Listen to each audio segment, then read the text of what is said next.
With much of the world's attention currently on the Middle East after an unprecedented attack on Israel by Palestinian group Hamas over the weekend, it's emerged that North Korean weapons may have been used by Hamas. Just as speculation escalates that the North's also ignoring UN Security Council resolutions by supplying Russia with weapons for its war in Ukraine. We start with this item of evidence, a video showing Hamas transporting the body of a German national who'd been at a music festival in Israel. With that tragic focus, it might have been easy to overlook what was spotted by a weapons researcher known on social media platform X as War Noir, a man holding what looks very much to be a North Korean F-7 fin-stabilized, high-explosive fragmentation rocket. It's attached to a launcher from which the rocket would be fired over the shoulder at targets such as personnel and lightly armored vehicles.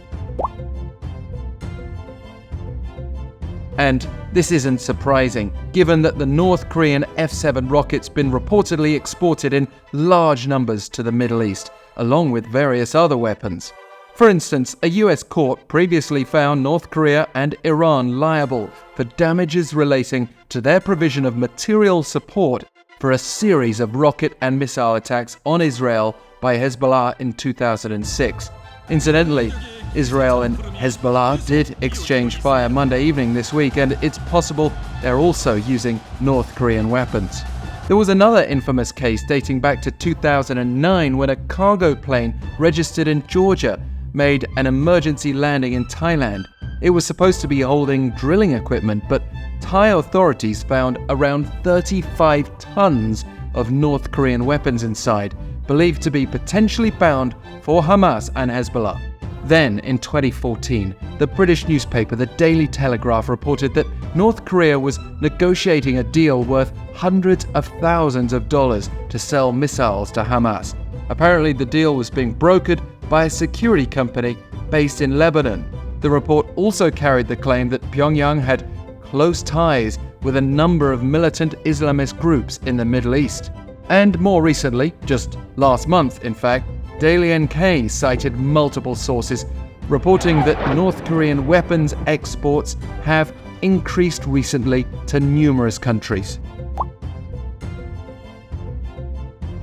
We should also point out that North Korea's already very much siding with Hamas in its current war with Israel. The North's Norodom Shinmun newspaper has published an article on the conflict claiming it was the result of Israel's constant criminal acts against the Palestinian people, while insisting that the fundamental way to end the bloody conflict is to build an independent Palestinian state. And we might add that Hamas's attack on Israel has reportedly renewed security concerns in South Korea over Seoul's ability to counter a potential strike from North Korea. Hamas fired some 5,000 rockets at Israel last Saturday, with some of them getting through Israel's famous Iron Dome missile defense system. North Korea is known to be able to fire around 16,000 shells per hour from some 1,000 artillery pieces along the border, not to mention powerful missiles. So we'll now likely see more momentum for South Korea's push to develop a low-altitude missile defense system by 2026, with the goal of intercepting any potential North Korean artillery attack.